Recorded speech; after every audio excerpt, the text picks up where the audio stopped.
Look at this photo, rows of identical desks stretching into the distance, people in noise-canceling headphones staring at screens, maybe a ping-pong table in the corner that nobody's touched since week 2.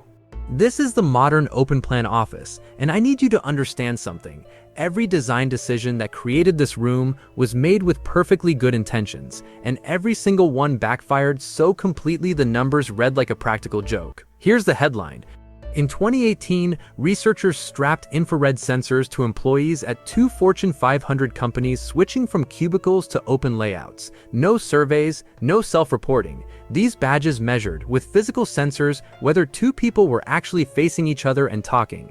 Face-to-face interaction dropped roughly 70% at both companies. At the first one, employees spent 72% less time talking in person. Meanwhile, email shot up 56% and instant messaging increased 67% with 75% more words exchanged, and they chose to type. I know what you're thinking. Para, the whole point of the open office is getting people to bump into each other and collaborate. Yes, that was the pitch. Executives spent billions tearing down walls, installing communal tables, buying foosball tables, all for serendipitous collision. And what happened? People put on headphones, stared straight ahead. The architecture of transparency produced a culture of avoidance, and here's the thing that breaks my brain. The cubicle, the thing the open office was supposed to save us from, was itself invented as a liberation tool. Back up with me. 1968, Robert Probst, prolific inventor, 120 patents, including a vertical timber harvester and an electronic livestock tagging system. Herman Miller hires him, and he creates the Action Office, the world's first open-plan system. Probst looked at the traditional closed office and called it a wasteland that saps vitality, blocks talent, frustrates accomplishment. His design gave workers standing desks, angled walls at 120 degrees, real privacy within an open layout. It was supposed to liberate people from boxes. Then the accountants got involved, standardized everything into a 90-degree grid, packed bodies in. By the end of his life, Probst called his own creation monolithic insanity. His exact words, "Not all organizations are intelligent and progressive. Lots are run by crass people. They make little bitty cubicles and stuff people in them, barren rat-hole places." So the cubicle became the problem, and the open office was supposed to fix it. Except the open office had the same exact arc. It started with a genuinely beautiful idea. In 1950s West Germany, the Schneller brothers developed Bürolandschaft, office landscape, a social democratic movement.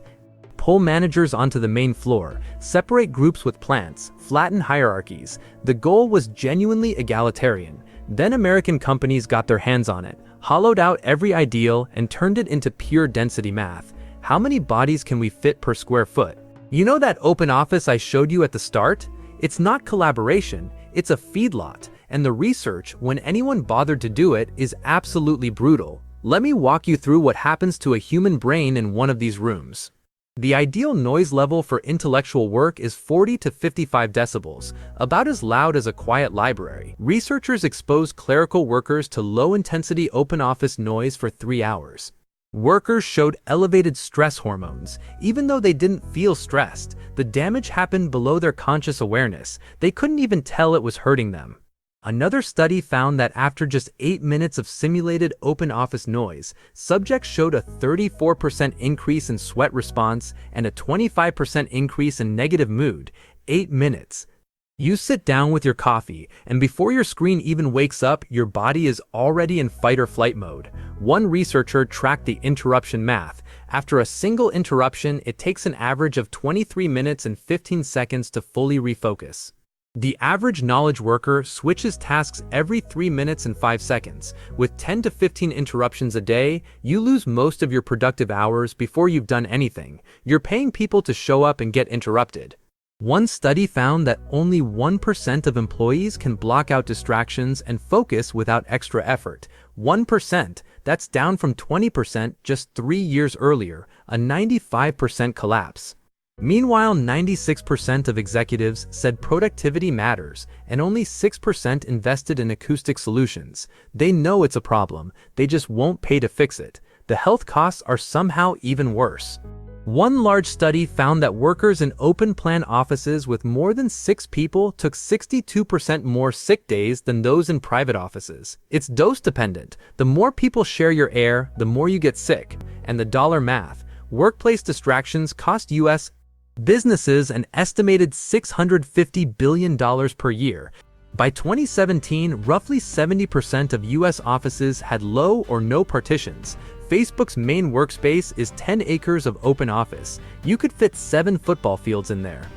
And when the research finally arrived, it was unambiguous. One research team wrote, "Our results categorically contradict industry-accepted wisdom that open plan layout enhances communication between colleagues and improves occupants' overall work environmental satisfaction."